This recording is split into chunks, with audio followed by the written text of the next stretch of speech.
Cette portion d'émission, animée par Michel Arnois, est produite par Lanaudière et compagnie.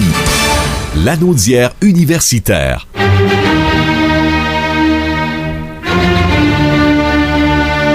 Est une présentation du Centre régional universitaire de Lanaudière. Voici Pierre-Luc Belrose. Pierre-Luc Belrose, bon mardi. Bonjour Michel, ça va bien? Ça va très bien. Vous avez vous organisez une collecte de sang. Parlez-moi de ça. Eh oui, c'est la première collecte de sang du culte. Par contre, vous vous souviendrez, l'an dernier, comme président de la Chambre de commerce du Grand-Joliette, j'avais aussi présidé une collecte de sang qui était l'une des plus importantes là, qui s'était tenue sur le territoire. Il y avait eu 536 donneurs. Donc, cette année, on vise 500 dons parce que ça va se tenir sur 4 jours dans la semaine du 21 juin.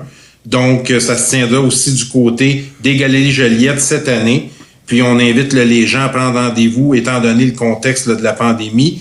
Il y a deux façons de le faire, soit par téléphone au 1-800-343-7264 ou par courriel au jedonne@emmaquebec.qc.ca. Mais j'invite les gens à visiter notre site web ou notre page Facebook. Vous êtes un donateur, vous, Pierre-Luc? Eh oui, depuis plusieurs années. C'est Alain Bellemare là, qui m'avait initié dans sa collecte là, de sang du maire de Saint-Paul. Donc, depuis ce temps-là, je suis un donneur assidu. Vous allez nous parler maintenant d'un outil extrêmement important pour les étudiants. C'est un outil pour connaître les bourses. Oui, c'est un outil sur les bourses offertes. Ça figure sur le site de l'UQTR et nous, on va le partager sur notre page selon des critères de recherche là, qui correspondent à la situation de l'étudiant, c'est-à-dire le cycle d'études, le régime et toutes les autres données. Vous pouvez trouver facilement les bourses offertes, la date limite d'inscription, les montants. Je prends deux exemples.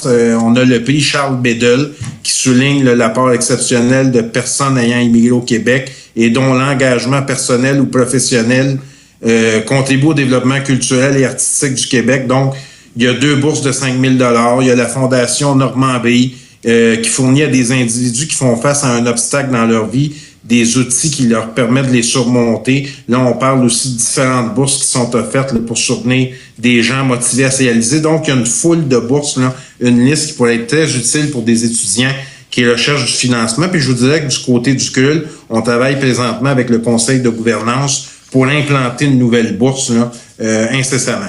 Intéressant de rassembler à un même endroit, dans un vase commun, là, les différentes bourses. Ça permet aux étudiants de ne pas chercher un peu partout, là. Tout à fait, parce qu'il y en a une multitude qui s'adresse à différentes clientèles avec des critères là, bien distincts. Le dernier blog de Marie-Christine Chartier était fort intéressant. Vous allez nous en parler? Oui, et la santé mentale dans tout ça. Donc, Marie-Christine Chartier s'est informée à partir de son compte Instagram, ce qui intéressait les gens dans sa communauté au niveau des études. Donc, ce qui est sorti beaucoup au niveau des inquiétudes, des appréhensions.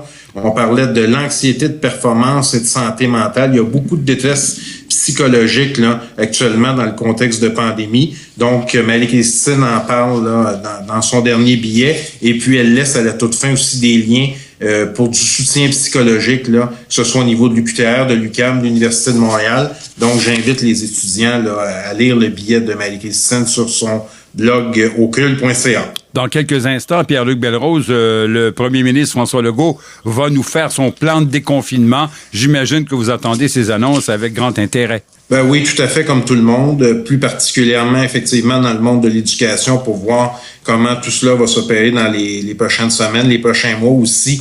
Lors de la session d'automne, là, les jeunes sont très fébriles là, de retourner en présentiel parce qu'actuellement, nous sommes souvent soit en forme hybride, virtuelle, ou donc on veut retrouver là, ces échanges-là, ce mode de vie avec lequel nous sommes habitués. Donc, effectivement, on va suivre ça là, avec beaucoup d'intérêt dans les prochaines minutes. On vous retrouve la semaine prochaine.